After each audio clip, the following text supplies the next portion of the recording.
Perkenalkan, nama saya Ira Karnina Berubarus, CGP Angkatan 10 dari Serdang dari SDN 101864 Gunung Rintik. Bersama saya saat ini Bapak Doni Agus Susanto, Kepala Sekolah SDN 101864 Gunung Rintik. Selamat pagi Bapak. Selamat pagi. Gimana kabarnya hari ini Pak? Alhamdulillah sehat. Alhamdulillah. Oke, begini ya Pak, saat ini kita akan mengadakan wawancara. Saya ingin mengetahui nih Pak, dilema etika atau bujukan moral yang pernah Bapak alami di sekolah ini. Bisa Bapak? Oke, boleh, bisa. Begini nih Pak, pertanyaan pertama nih. Sebagai kepala sekolah, bagaimana Bapak selama ini mengidentifikasi kasus-kasus yang merupakan dilema etika atau bujukan moral Pak? Oke, pertanyaannya bagaimana cara kita mengidentifikasi ya antara dilema etika dan bujukan moral. Nah, tentu antara dilema etika dengan bujukan moral, semua komponen yaitu guru, kepala sekolah ini semua mengalami. Jadi cara saya sebagai pimpinan bagaimana mengidentifikasikannya tentu itu kembali kepada peran gurunya itu sendiri, peran tenaga pendidiknya itu sendiri. Cara mengidentifikasi antara bujukan moral dengan dilema etika, tergantung bagaimana kasus yang akan dihadapi oleh gurunya itu sendiri. Apakah dia termasuk dilema etika, apakah dia termasuk bujukan moral. Nah, selain itu juga yang kita lakukan mungkin dengan berbagai program-program yang ada di sekolah kita. Nah, dari program-program yang ada di sekolah kita mungkin terkesan nanti ada yang masuk ranahnya bujukan moral, ranahnya dilema etika. Jadi saya rasa cara saya bagaimana mengidentifikasi kembali ke peran guru tersebut. Oke, baik sekali nih Pak. Nah, selama ini Pak, bagaimana Bapak menjalankan pengambilan keputusan dari permasalahan-permasalahan tersebut, terutama untuk kasus-kasus di mana ada dua kepentingan yang sama-sama benar atau sama-sama mengandung nilai-nilai kebajikan nih Pak? Nah, pengambilan keputusan di mana memperankan kita apakah dia termasuk sama-sama benar, apakah dia termasuk bujukan moral, apakah kepentingan gimana? Apakah nilai kebajikan? Apakah itu mengandung nilai-nilai kebajikan? Nah, jadi pengambilan keputusan itu sendiri saya sebagai pimpinan tidak serta-merta harus saya putuskan. Jadi saya libatkan stakeholder yang ada, baik itu pimpinan saya sebagai pimpinan kepala sekolah ataupun guru-guru yang ada di situ ataupun rekan-rekan sejawat. Nah, itu selalu saya libatkan untuk mengambil suatu pengambilan keputusan yang terbaik, apakah dia termasuk kasus yang bujukan moral atau dilema etika. Dimana bujukan moral itu sendiri ya ada yang termasuk kasus yang benar sama benar. Nah, tentu saya harus dudukkan dulu. Nah, dudukkan dulu kasus saya tersebut. Setelah kita identifikasikan, setelah kita menemukan identifikasi masalahnya, ya kita dudukkan dulu kasusnya tersebut dan kita dudukkan guru-guru yang ada. Nah, ini saya rasa trik ataupun cara saya untuk mengambil suatu keputusan, ya, pengambilan keputusan yang terbaik, apakah ini termasuk kasus benar lawan benar atau yang mengandung nilai-nilai kebajikan, itu harus kita musyawarahkan. Itu dia. Hampir seperti kolaborasi lah. Ya, lebih tepatnya benar kolaborasi. Oke. Nah, bagaimana langkah-langkah atau prosedur seperti apa yang biasa Bapak lakukan selama ini?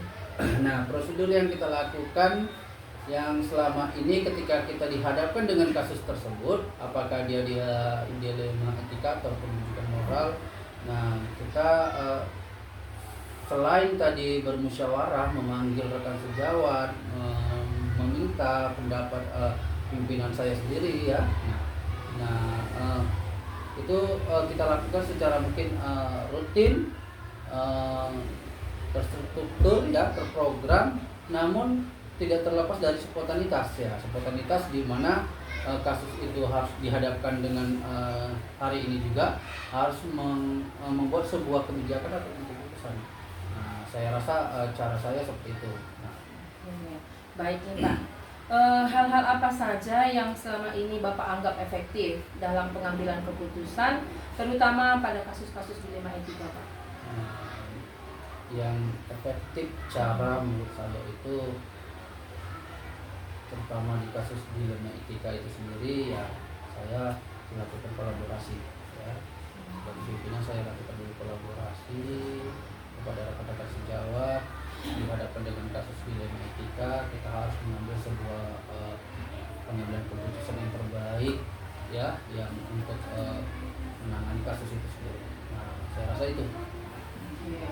Nah Pak, apakah Bapak memiliki sebuah tata kelola atau jadwal tertentu dalam sebuah penyelesaian kasus dilema etika? Apakah langsung diselesaikan di tempat, atau ada jadwal-jadwal tertentunya, atau prosedur yang selama ini dijalankan? Oke, nah kalau ditanya jadwal ya secara terstruktur itu sebenarnya tidak ada jadwal ya.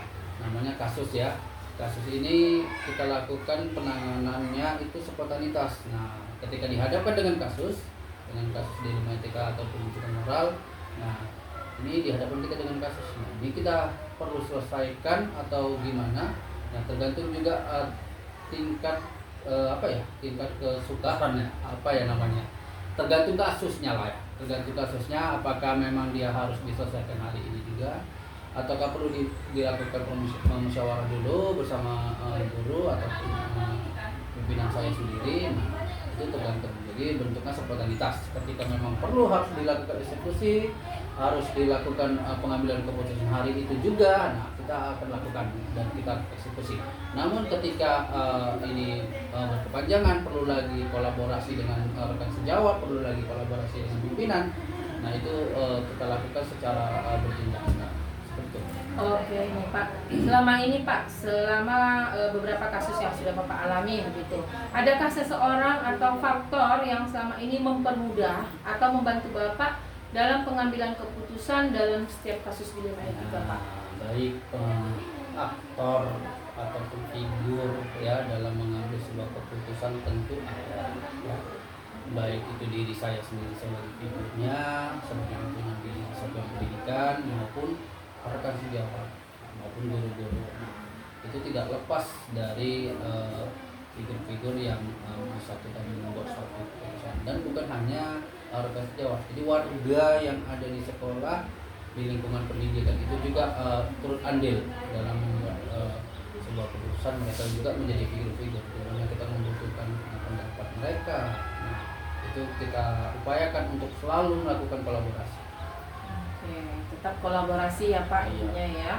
Nah, yang terakhir nih Pak, dari semua hal yang telah Bapak sampaikan barusan, pembelajaran apa yang Bapak petik dari pengalaman pengambilan keputusan yang selama ini sudah Bapak selesaikan? Nah, pembelajaran yang saya petik ya Bu Ira, nah tentulah bagaimana saya sebagai pimpinan tampil sebagai seorang manajer ya. Manajer di mana peran manajer ini dibutuhkan sekali di satuan pendidikan. Mengkolaborasikan antara manajer dengan pengambilan keputusan itu sangat dibutuhkan. Nah, jadi selain itu juga pelajaran yang bisa saya ambil ataupun refleksi diri saya sendiri itu kolaborasi. Bagaimana saya diajarkan berkolaborasi. Di dalam kolaborasi ini kita diajarkan berkomunikasi, berinteraksi satu sama lain.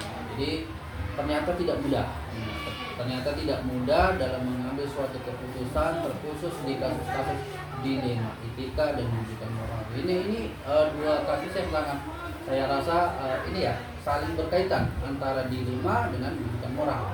Jadi pelajaran yang bisa saya simpulkan itu tadi, saya diajarkan berkolaborasi, berkomunikasi, berinteraksi satu sama lain. Nah, ini pelajaran yang sangat saya rasa sebagai pimpinan ini perlu. Nah, terutama tampil sebagai seorang manajer. Nah, dengan tampilnya kita sebagai seorang manajer, pembelajaran berkolaborasi, berkomunikasi, berinteraksi ini sangat dibutuhkan.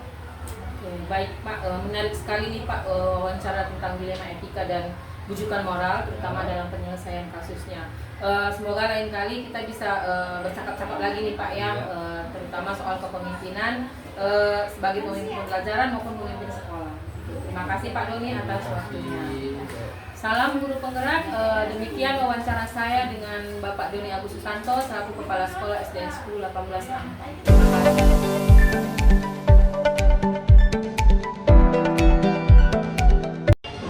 Salam guru penggerak. Perkenalkan, nama saya Ira Karina Berubarus, CGP Angkatan 10 dari SDN 10 18 64 Gunung Rintih. Saat ini saya bersama dengan Ibu Deli Murni, Kepala Sekolah SDN 10 7412 Simadamada untuk melakukan wawancara dilema etika dan bujukan moral. Selamat pagi Ibu Deli. Selamat pagi Bu Ira. Bagaimana kabarnya hari ini Bu Deli? Alhamdulillah sehat Bu Ira. Oke Bu Deli, begini nih, saya datang ke sekolah Ibu mau melakukan sedikit wawancara tentang dilema etika dan bujukan moral yang mungkin pernah Ibu alami di sekolah Ibu. Boleh ya Bu ya? Baik. Begini nih Bu, pertanyaan pertama saya nih.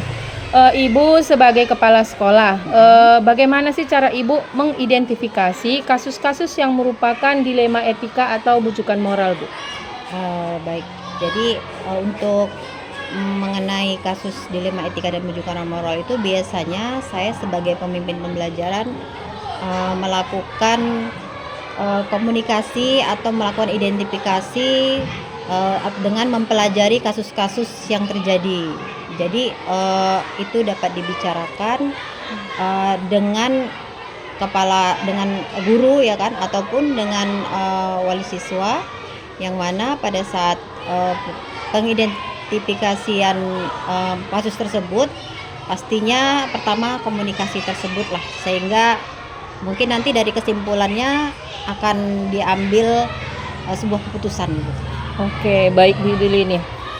Kira-kira nih Bu, bagaimana cara Ibu itu mengambil keputusan di sekolah, terutama untuk kasus-kasus di mana akan ada dua kepentingan yang bisa sama-sama benar atau sama-sama mengandung nilai-nilai kebajikan tuh Bu? Oke, seperti yang saya sampaikan sebelumnya mungkin ya, ini berkesinambungan. Jadi yang utama setelah kita mengidentifikasi, mungkin ya kita akan melakukan koordinasi begitu. Jadi saya nantinya akan berkoordinasi dengan pihak-pihak yang terkait dengan kasus dilema etika tersebut gitu. Sehingga nanti mungkin dari koordinasi tersebut akan terjadi musyawarah, sehingga nanti kelanjutannya akan bisa lebih dapat hasilnya. Oke, baik Bu. Nah, ketika Ibu itu sudah mengidentifikasi bahwasanya ada dua kepentingan atau mengandung nilai-nilai kebajikan nih dari kasus-kasus yang Ibu alami, langkah-langkah apa nih yang akan Ibu lakukan biasanya dalam penyelesaiannya Ibu? Oke, baik. Jadi kalau langkah-langkah utama ya Bu, selain tadi berkoordinasi ya Bu, pastinya kita bermusyawarah begitu Bu. Jadi bermusyawarah ini kita lakukan dengan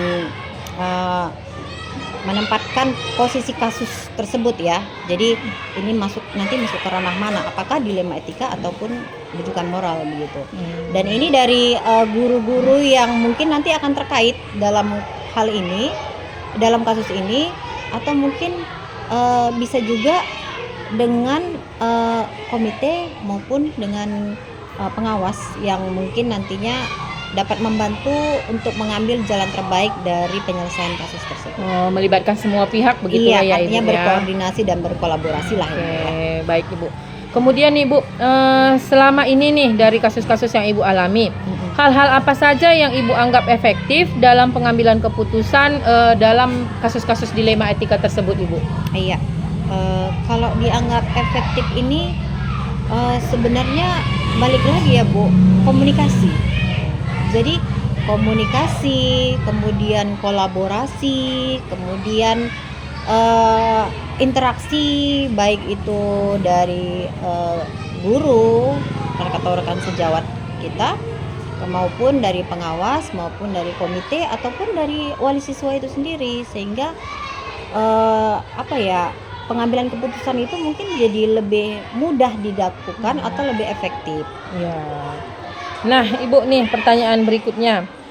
Apakah Ibu memiliki sebuah tata kelola atau jadwal tertentu dalam sebuah penyelesaian kasus dilema etika? Apakah langsung diselesaikan di tempat atau dibikin jadwal atau waktu sesuai dengan prosedur yang Ibu biasa jalankan begitu Ibu? Oke, baik. Sebenarnya kalau jadwal atau prosedur sekali sampai saat ini belum ada ya kalau saya pribadi ataupun di sekolah kita ya, di sekolah kami.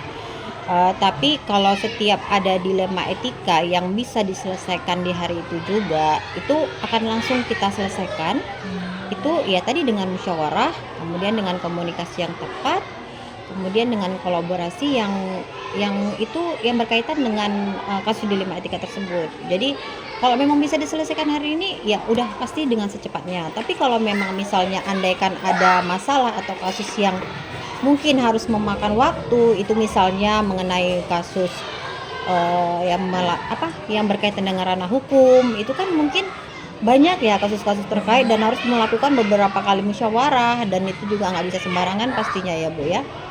Jadi mungkin agak ada mungkin musyawarah sambungan ataupun jadwal yang akan ditentukan berikutnya. Tergantung berat ringannya kasusnya Iya, ya Ibu ya. benar, Ibu. Oke.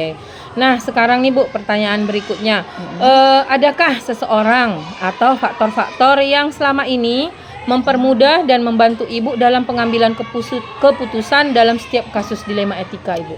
Iya, oke. Jadi kalau misalnya yang namanya seseorang atau figur ataupun faktor-faktor itu pasti ada ya Bu ya. Namanya kita satu tim, kita satu satuan pendidikan, kan satu organisasi yang mana pasti ada tim-tim yang mungkin membantu kita dalam mensukseskan dalam segala tujuan maupun keputusan gitu. Jadi itu bisa jadi rekan sejawat atau guru-guru, kemudian juga atasan saya sebagai kepala sekolah, saya kan juga punya atasan ya Bu, baik itu pengawas maupun Korwilcam gitu. Kemudian ataupun wali siswa dan komite gitu. Jadi itulah, jadi kerjasama orang-orang yang kita rangkul itu, yang kita atau figur-figur itu yang mungkin nantinya memberikan pendapatnya masing-masing, sehingga keputusannya atau hasil yang diambil itu pasti insya Allah bisa lebih tepat. Tetap kolaborasi ya Tetap Ibu ya. balik lagi kepada Oke. kolaborasi. Nah yang terakhir nih Bu, Ya. dari semua hal yang barusan Ibu sampaikan nih, kira-kira pembelajaran apa yang dapat Ibu petik dari pengalaman yang sudah Ibu alami dalam setiap pengambilan keputusan dilema etika Bu? Iya, jadi kalau pembelajarannya pasti terus terang banyak ya Bu.